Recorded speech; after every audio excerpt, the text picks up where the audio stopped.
So right here we're working on a Ford, and we've got a bad brake light switch, a stoplight switch.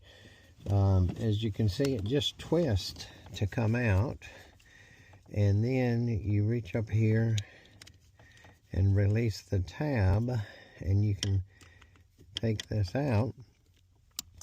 The brake light switch now does many things. It will tell your stoplights when to come on.